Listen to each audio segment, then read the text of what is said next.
I have a guest that I have been very excited to talk to. I think you're going to find a tremendous amount of value in what he has to say.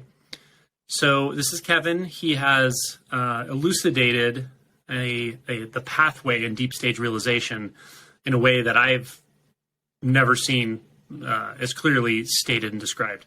He uses the Buddhist Fetters model.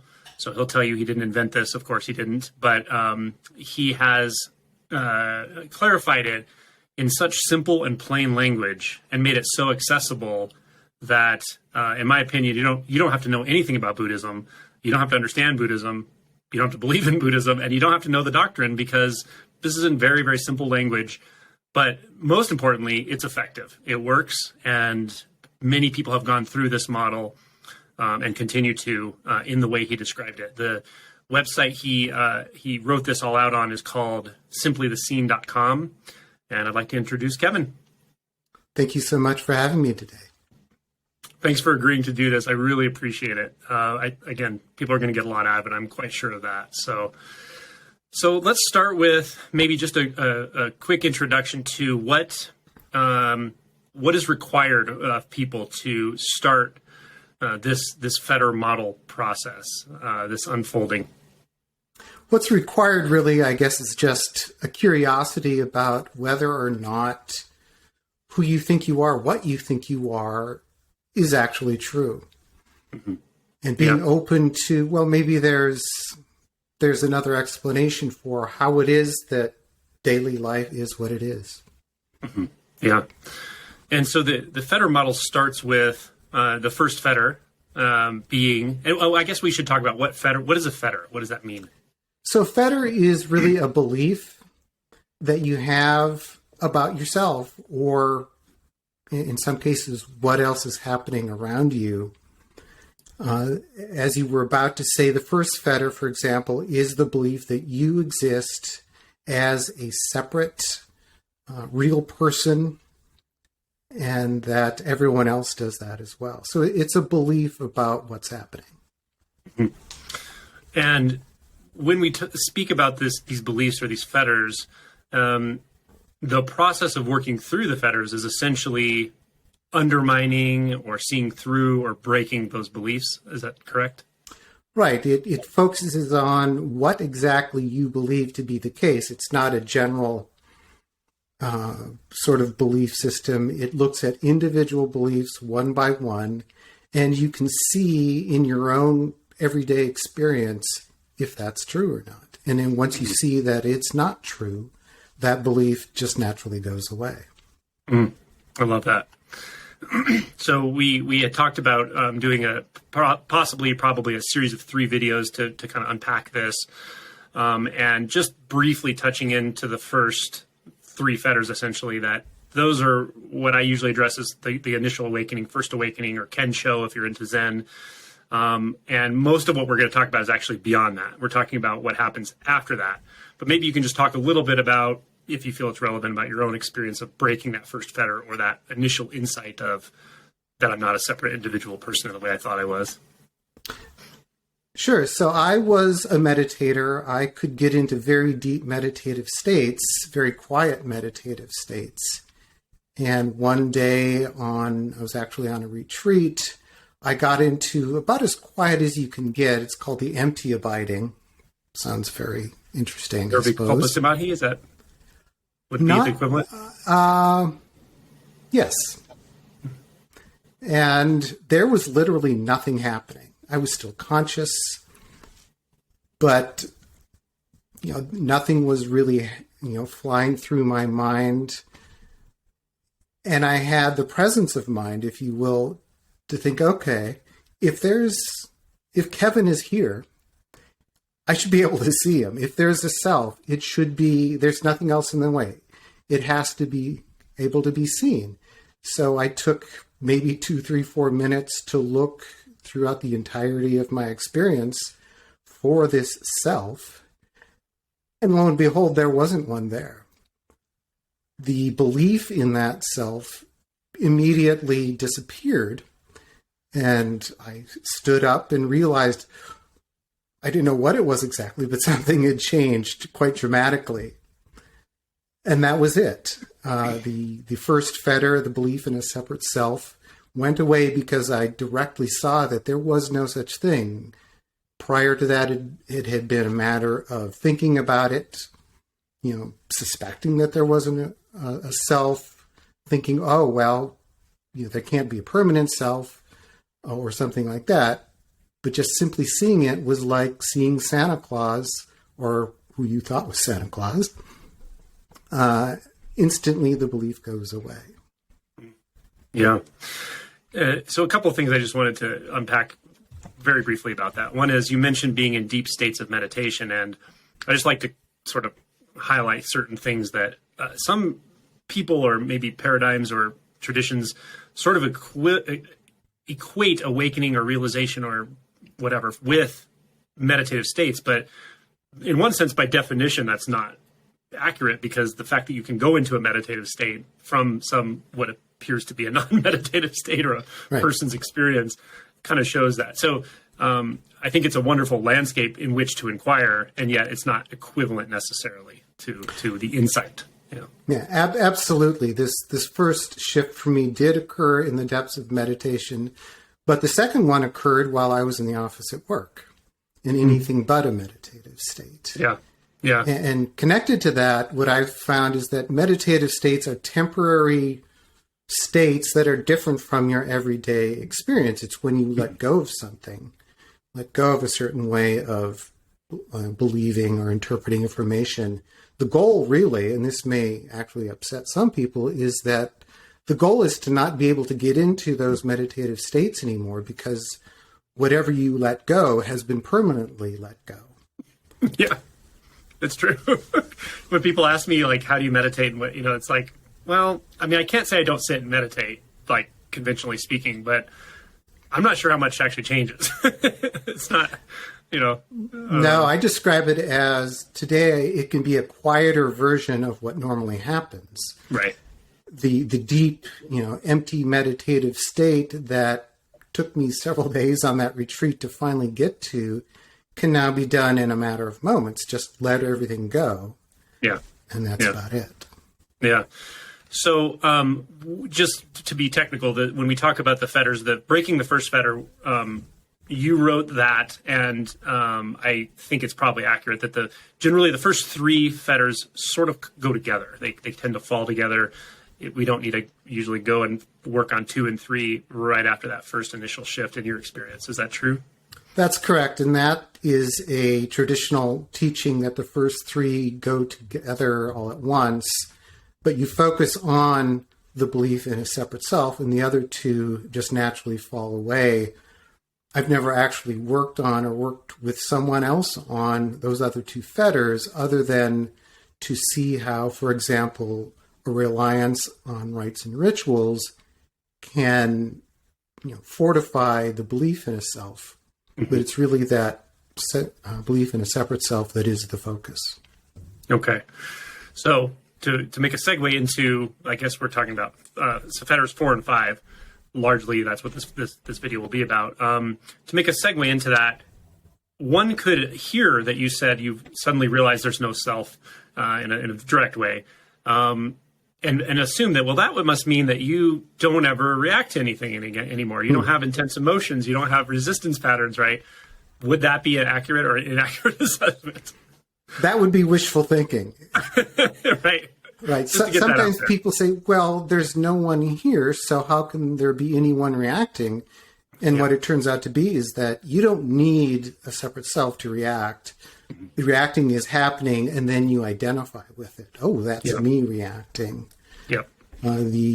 Once the first 3 fetters are out of the way or broken, however you want to describe it, what are fetters 4 and 5, what are typically translated as desire and ill will, the push and pull at life as if it should be something different, that's still going at basically full strength. Mm-hmm. Yeah, and not only is it going at full strength, and it can be surprising how much is there. Often you don't realize to what degree that's actually defining your whole experience of self. That really what the engine that was underneath largely, is at least what I find. And it's surprising how much material there is to work with. So I guess as an introduction to this, just know when you start to enter this 4 and 5 territory, this reactivity and equanimity work, it is, be patient and don't expect overnight resolution sort of thing. I don't know what you might say about that, but I would agree. When I saw that there wasn't a self, the next couple days while I was still on this retreat, I looked at traditional Buddhist texts and it said, oh, desire and ill will are next. So in meditation, I looked and it's like, it was everywhere. As you say, you may not notice it, but once the separate self is out of the way, there is all your reactivity front and center. Mm-hmm. Yeah. And as you say, it can be overwhelming. The thing with the Fetters approach, though, is that the intent is not to work with every issue that you have, every type of reaction that you come up with.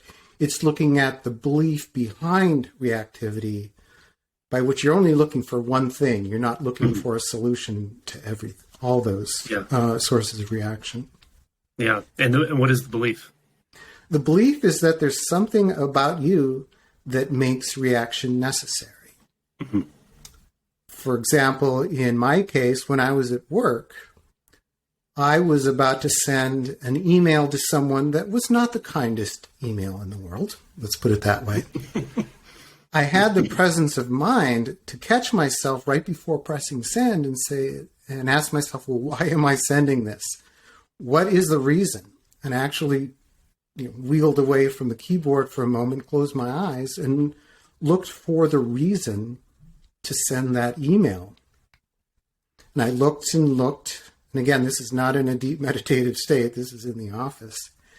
And I literally could not find the reason. There was nothing in here that said, you have to do that. Even though you feel a certain way about this issue, there's no reason to send this email. There's no reason to react. Mm-hmm. And in that moment, there was one of these experiential, paradigm shifts, just like seeing through the self. Suddenly, it was clear there is no reason to send this email. And I didn't. And that was called the weakening of desire and ill will. Seeing that there's nothing in here that I have, that I am, that makes reaction necessary. Yeah. So, right. I was going to say, and then that carried forward, meaning did you notice changes after that were related to that type of setup? Yes, I did. The traditional kind of measures, if you will, once you weaken desire and ill will, is that reactivity will still come up, but it's much slower to get going. It reaches a much lower crescendo or peak, and then it will dissipate very quickly, as opposed to, prior to that, becoming instantly very angry and having it linger for several days. And that was my experience as well. And I went like that through life for something like 2 or 3 months. And it was different. It was very welcome. But I also began to realize that, this is much better. But there, I'm still reacting. There has to be be a next step here. So I brought up that same issue from the email.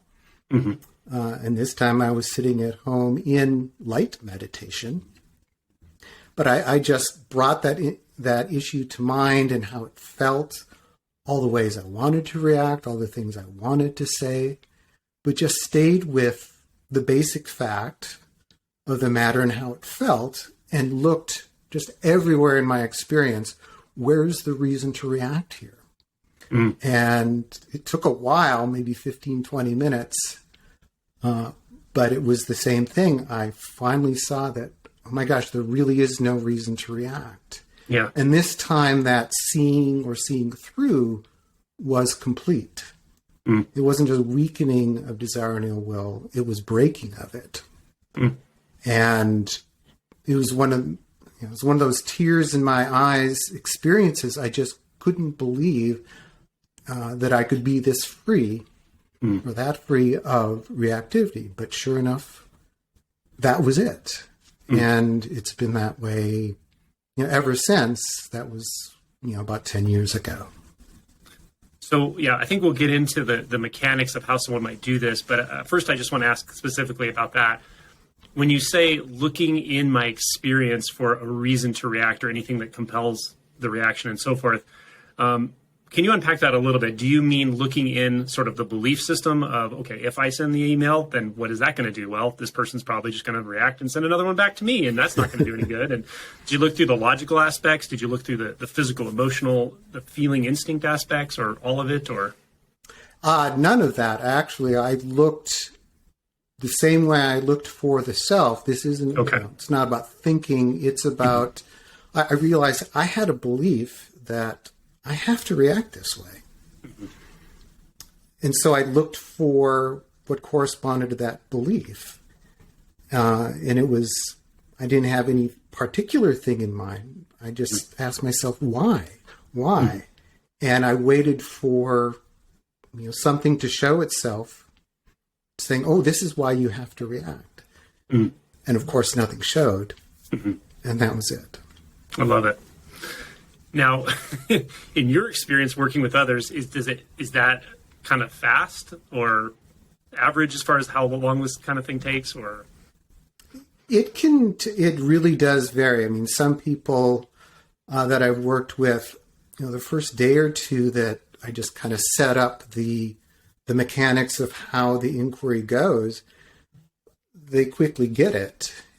In most cases, I think people also have the benefit of having read, about desire and ill will. They know what they're going to do. They kind of know what they're looking for, and it's just a matter of setting it up properly to do the looking. Other people, it can take days, weeks, months. It really does vary. Yeah. So now, for anyone watching this that says, that's where I'm at, I want to do this work, I feel the reactivity, I've seen through at least initially seen through the self-sense and know it's not there, but I do react and I do feel the reactions and so forth. I guess, first of all, would you recommend I use a facilitator, a teacher, or not? Do you think it could work either way? It can work either way. Obviously, with me, it worked just by myself. My experience, though, is that many, if not most people, would benefit from a facilitator of some sort. Sometimes they're called guides, but someone to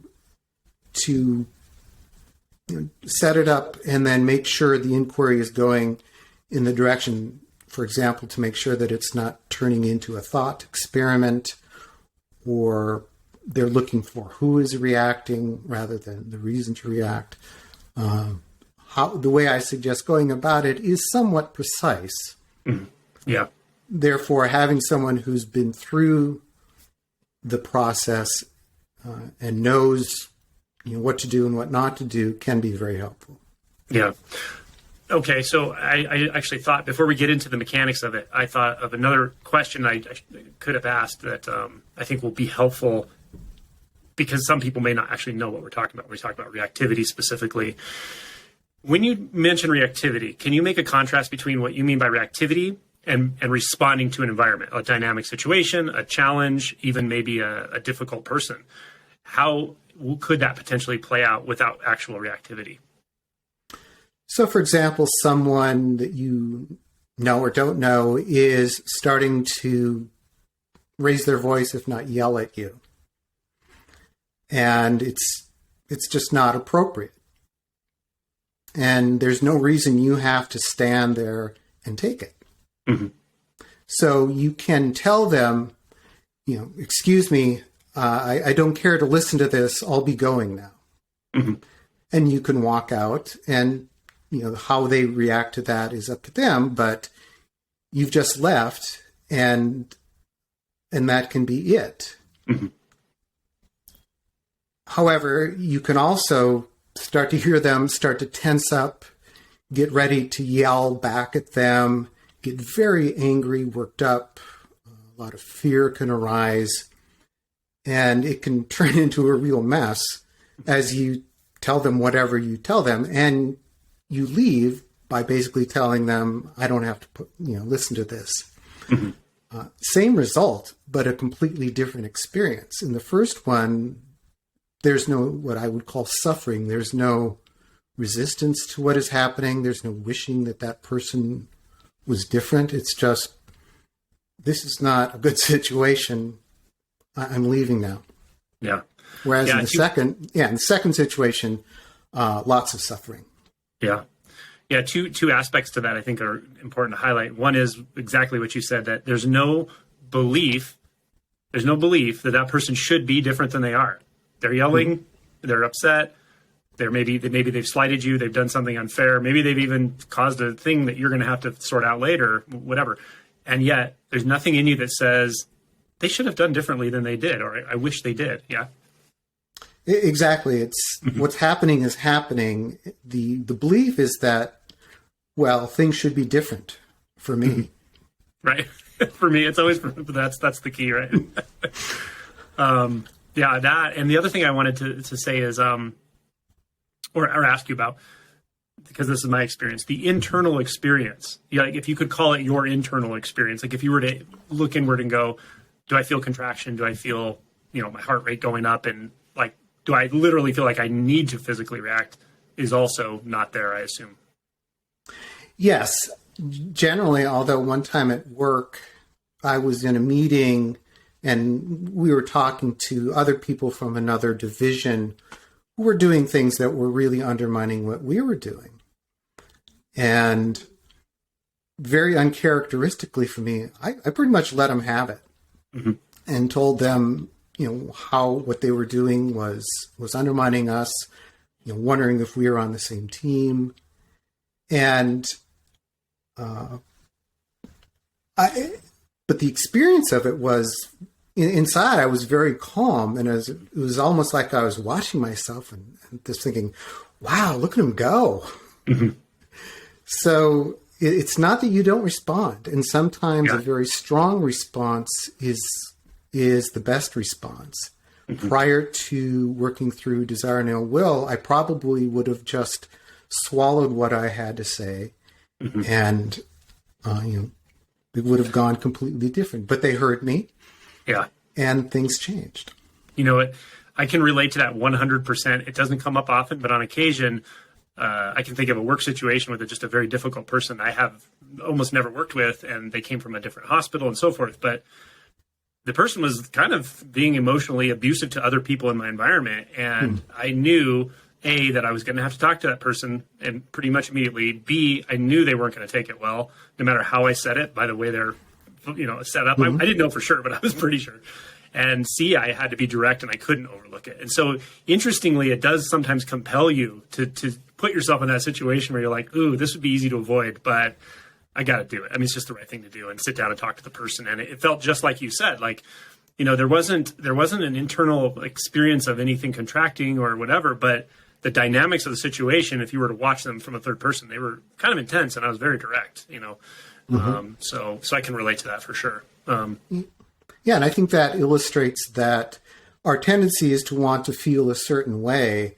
And I don't know about you, but even thinking about sitting down with that person, not knowing how it's going to go, and however it goes, it's probably not going to be, not going to feel really good, but it's something that needs to be done. And so normally I would push that away. Whereas now I'm much less reluctant to just dig into whatever it needs, because I don't insist that I need to feel a certain way. Yeah.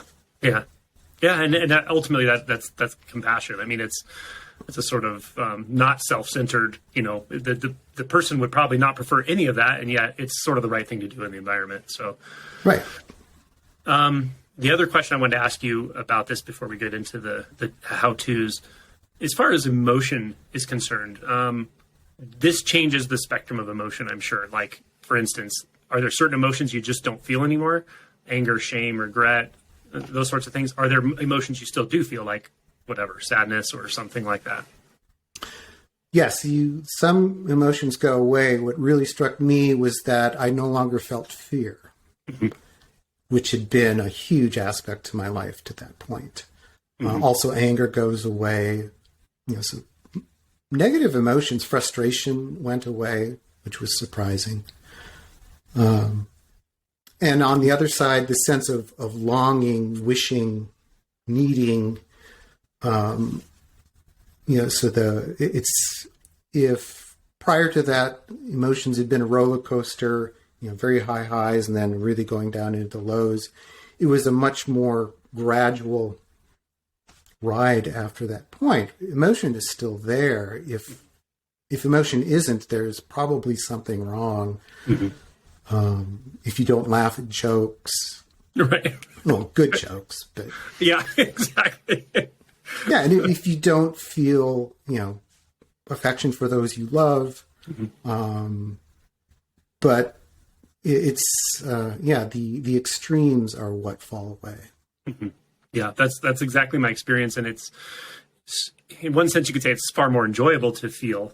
For instance, sadness. It's quite natural if you lose a family member or something that they're going to feel sadness. It's rather like a natural event, almost it's a force of nature. Almost, it's very natural for us to feel that way, and it's nothing holding back from it at all.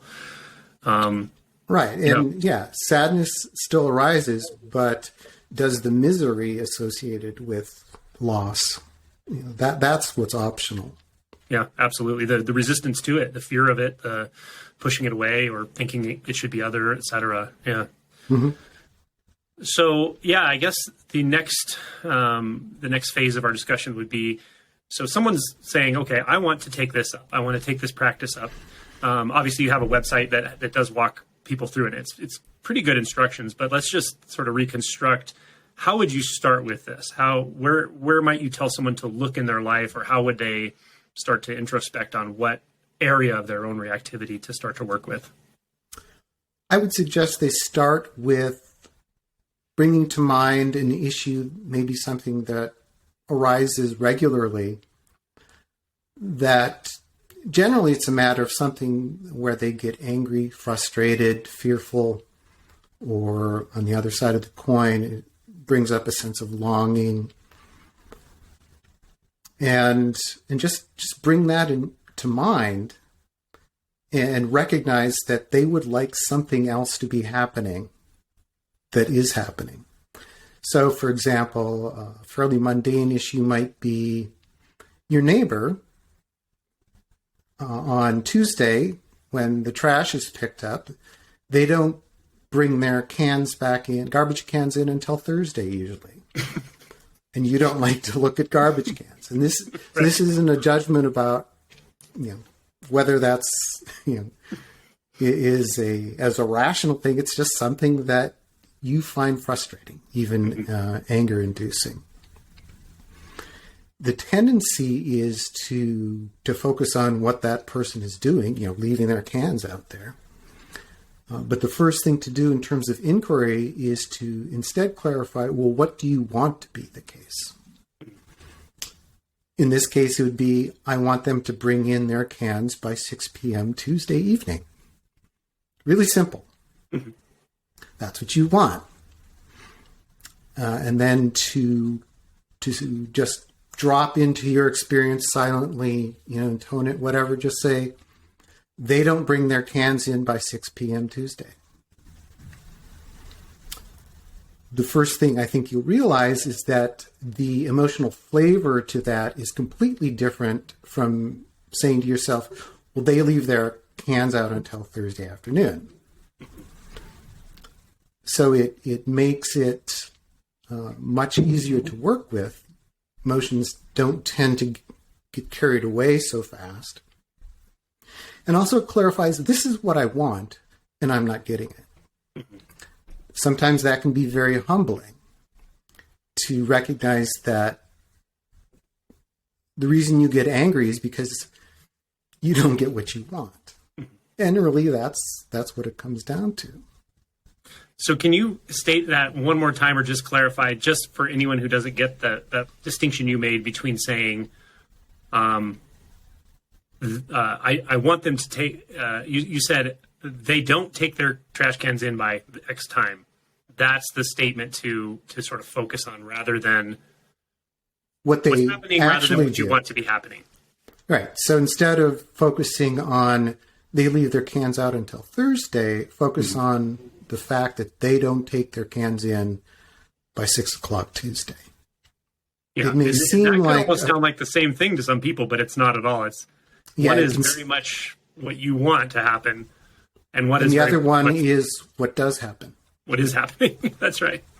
Right. So you would find this moment, this experience, or this situation that causes contraction, causes frustration, whatever it is, and then you make it into a simple statement about what's actually occurring.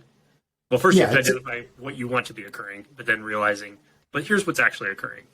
Right, and so it's a statement of fact that you end up with, and the fact is that they don't bring their cans in by 6 o'clock Tuesday.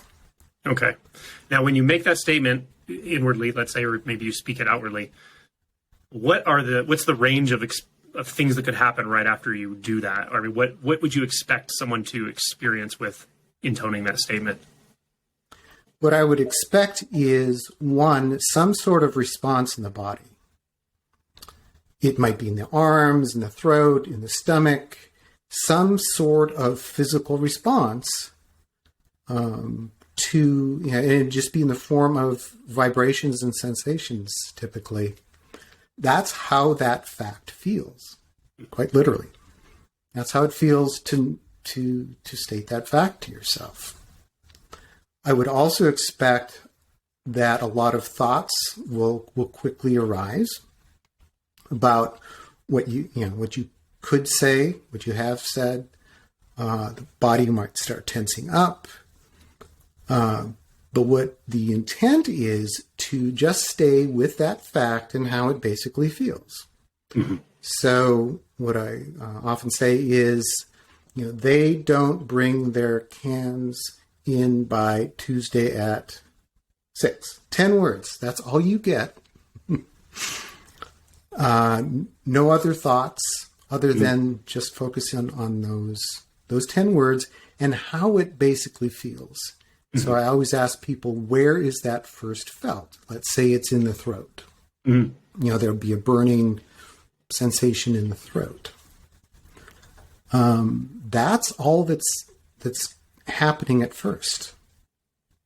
A factual situation and how you initially respond. Invariably, that doesn't feel good. Yeah. We have the tendency to want to instantly do something about it to relieve that bad feeling. Mm-hmm. And a lot of times it's getting angry, getting frustrated, and just going off into a bunch of thought loops. And 15 minutes later, you might catch yourself. The intent here, though, is to catch yourself immediately saying, okay, with this fact, this is how it feels. Mm.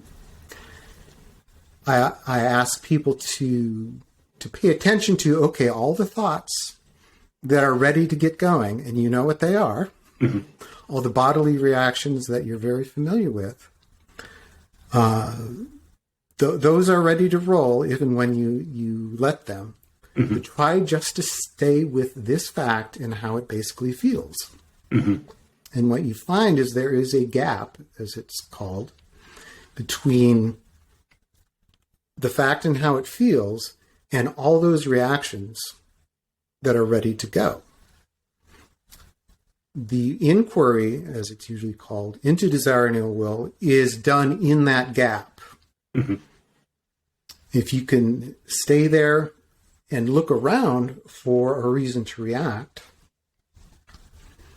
and not find a reason to react, that's how the belief that it's inevitable to just go on to all the reactions, that's how that belief is broken. So a big part of it is to initially find and stay in that gap, maybe just for a couple seconds at first, just to see what it's like to to not feel how you prefer to feel, but not do anything about it. Mm-hmm. Yeah, that's an important point as well, that the sensations might, at least at that level, feel intrinsically uncomfortable. And Yes. that's okay. And that's okay. Like that, we don't need to go beyond the discomfort, but we're looking to see, does that discomfort equal, and I react to it, and I need to do something about it, and it should be other than it is. Right. And so let's say that burning in sensation has always led to getting angry. It's being in the gap is realizing, oh, that's a burning sensation. Mm-hmm. And not really, you need to break the connection between what is just a basic physical sensation and necessarily going off into anger. Mm-hmm. Yeah. Man, that is as clear as it gets, and it's actually ridiculously simple, but not necessarily easy, but simple. Right. What often happens is people will select a topic that's a little too hot. Yeah, that's what I was going to actually ask about. Right, and so typically the deepest issues are ones from childhood or family of origin types of issues. My father didn't do this. My mother didn't say that to me. It's so easy just to fly past the gap with those and just instantly react. So if that happens, I say, okay, let's dial it back. Yeah. Let's start with the garbage cans or something very simple. Yeah. To at least get a sense of what the gap is. What is it to be with sensations that you don't prefer, but not do anything about, and just be able to sit there and go, oh, this is safe. This is all right. It's not what I would prefer, but I don't actually have to do anything here. If the issue is that mundane, now chances are you see how silly it is to be angry about what your neighbor doesn't do.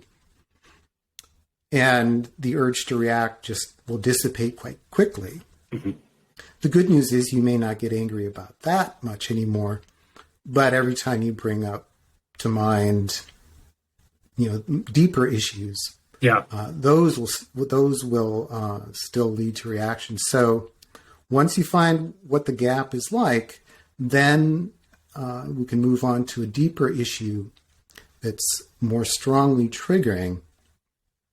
You can't, the urge to react just won't fall away almost instantly. Okay.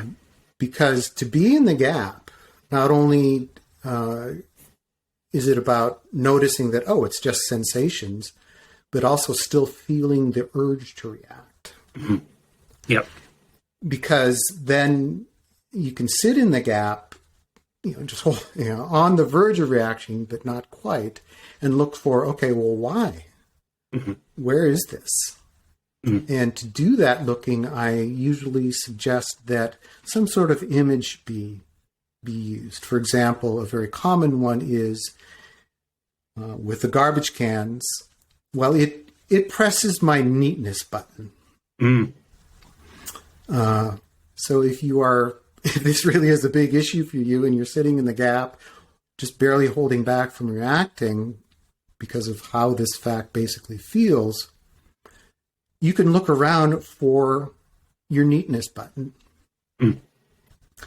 And if you don't find it, that will deflate the issue and may even cause a shift in your reactivity.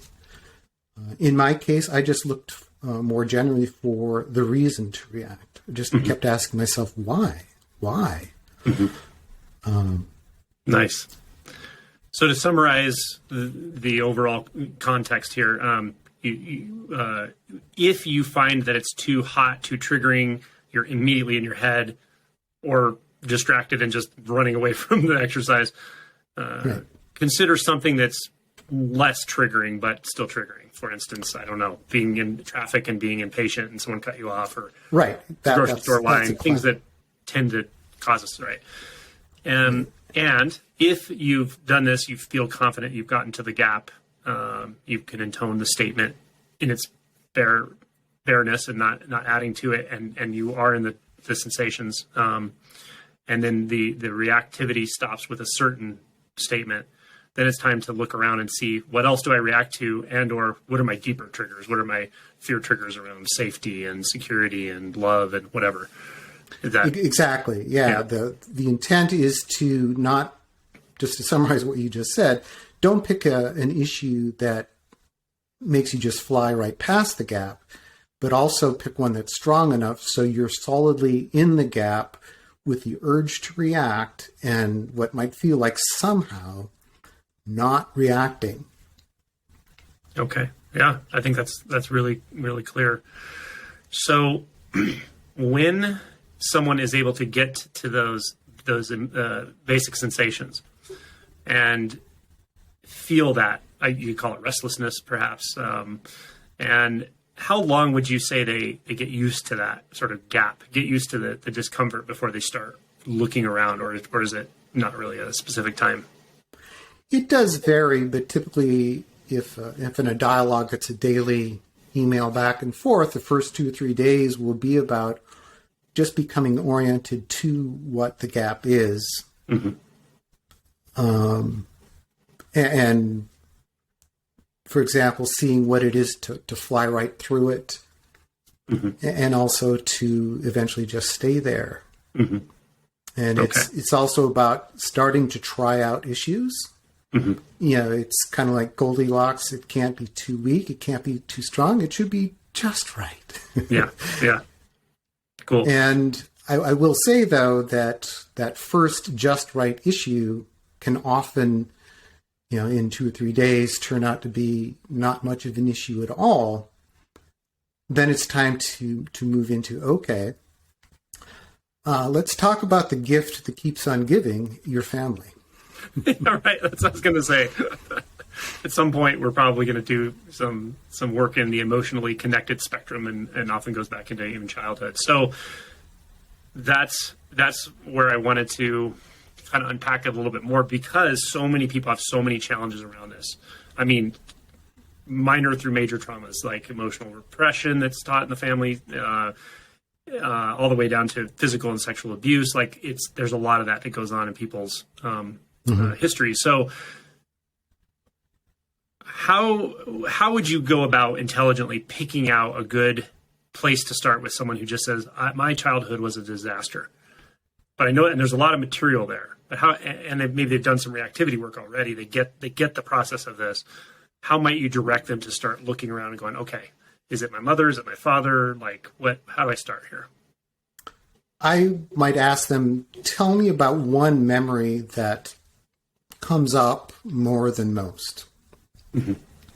For example, they were left at a train station. Mm-hmm.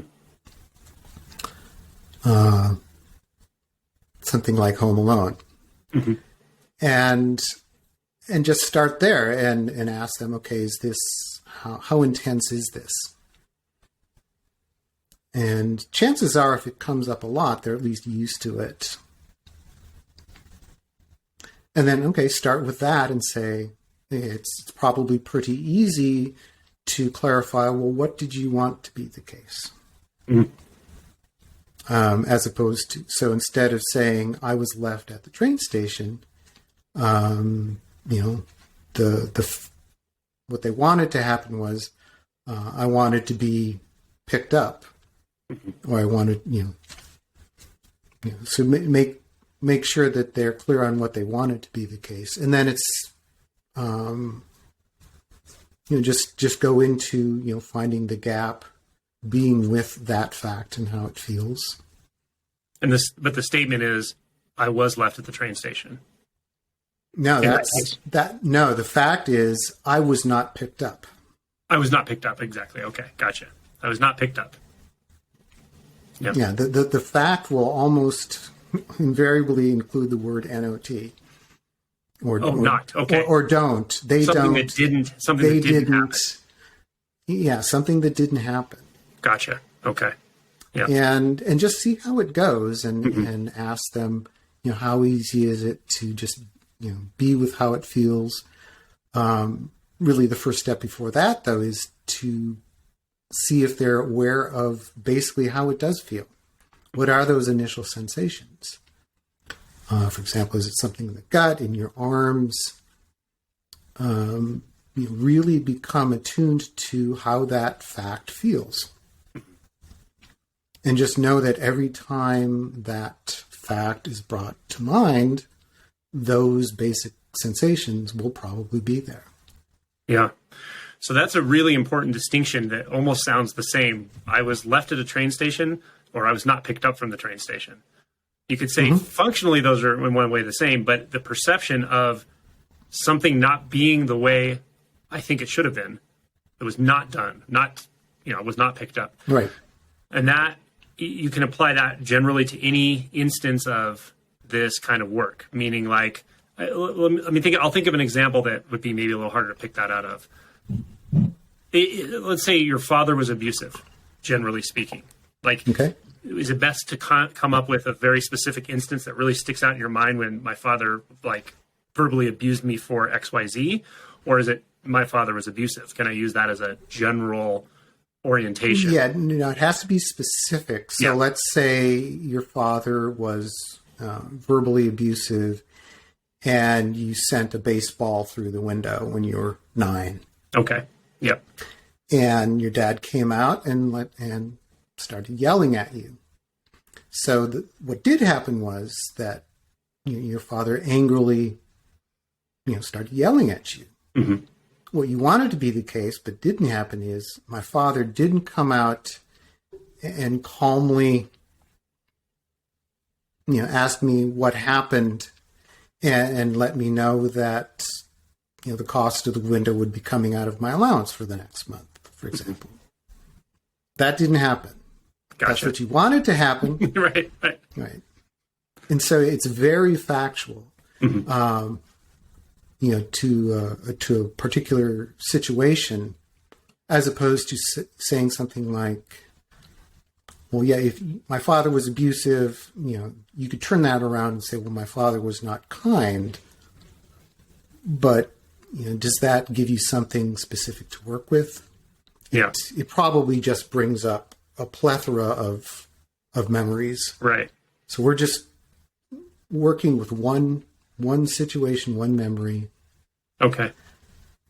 And that tends to, not always, but tends to sort of take care of the general, like someone might wonder, well, if I work with that one memory of when my dad abused me, my mind immediately says, okay, do I have to do this 1,000 times because it happened through my entire childhood?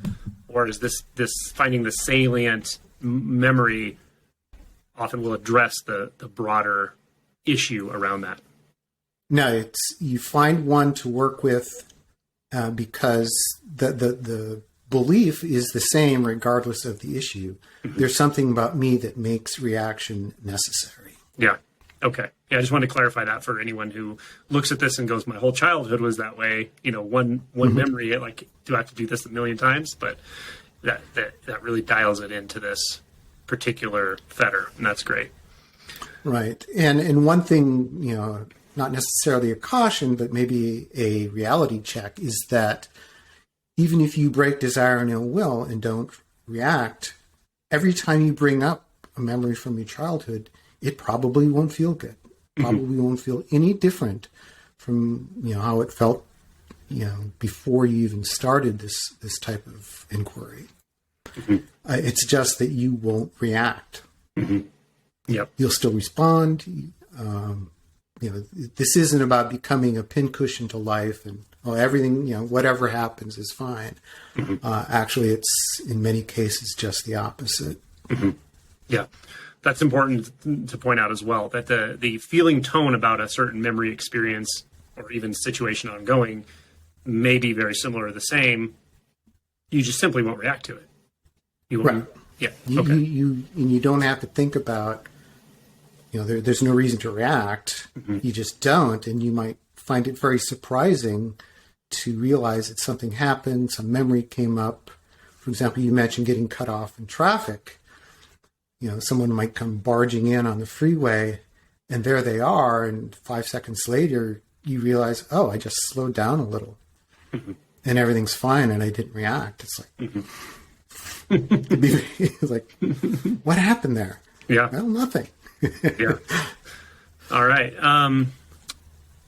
Let me think of I'm just trying to think of examples that people or questions people might have about when they work through this. So something like, okay, so you use the example of my father yelled at me. So something more intense, but it does happen to people. If someone's been physically or sexually abused and they can remember a specific event, my uncle, whatever, physically assaulted me or physically did this to me when I was a child.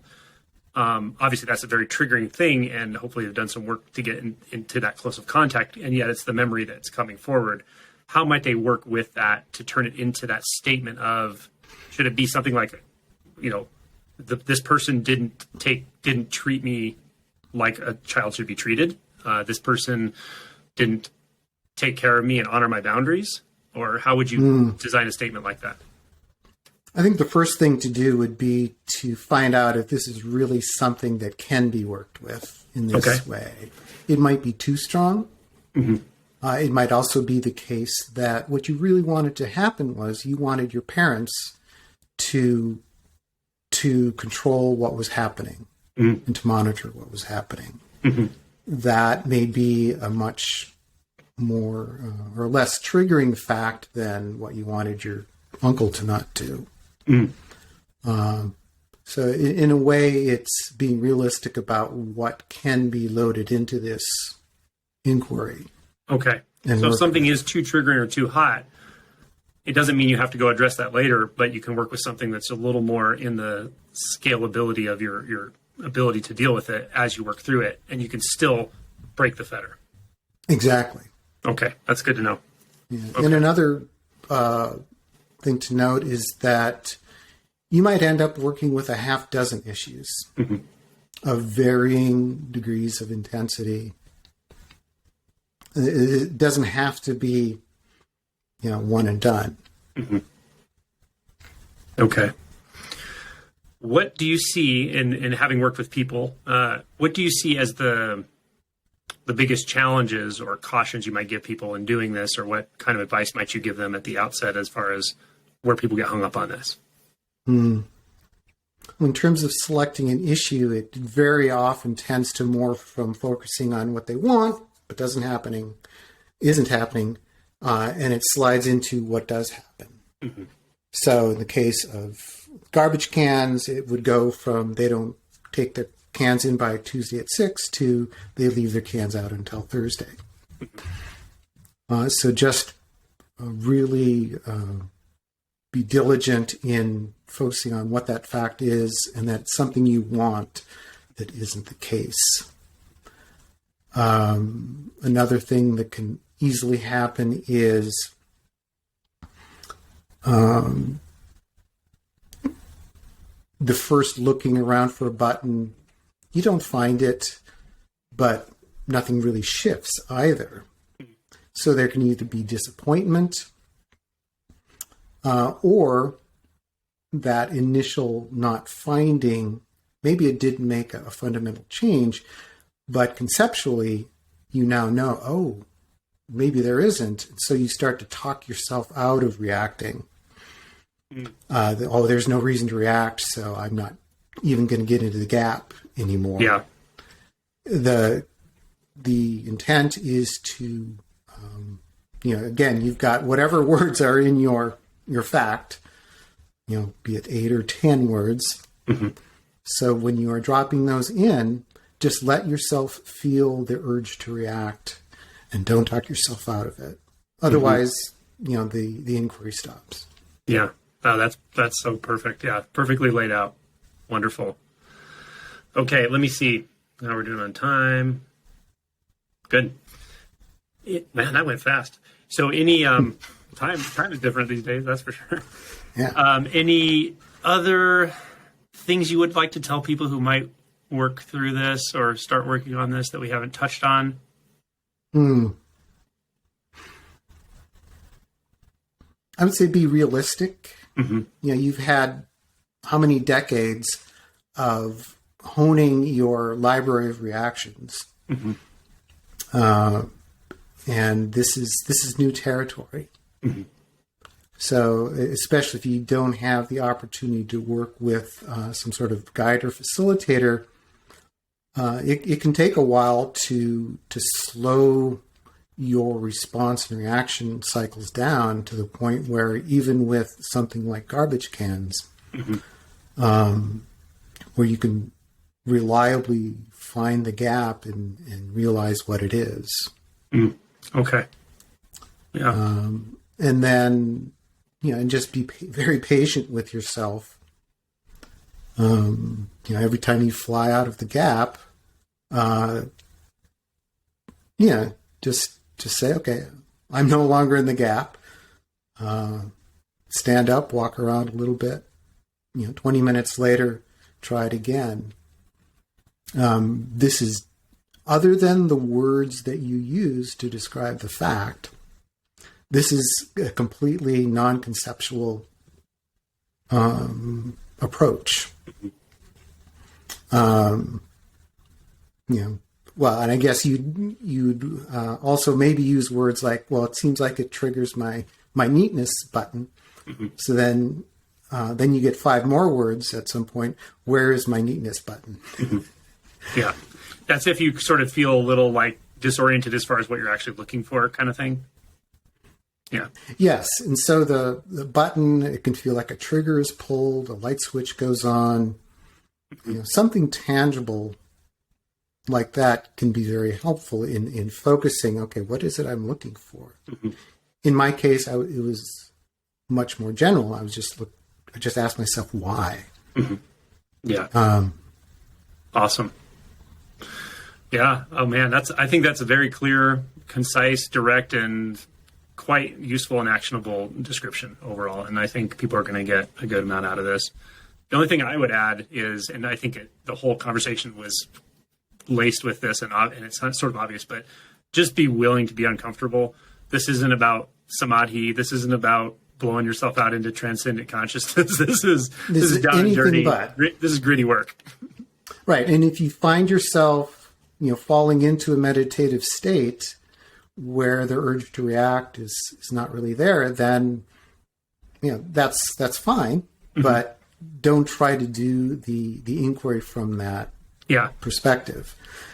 The gap is about feeling the urge to react, but not reacting. Mm-hmm. And just realize, okay, this feels a certain way. Do I have to do anything other than just note how this feels?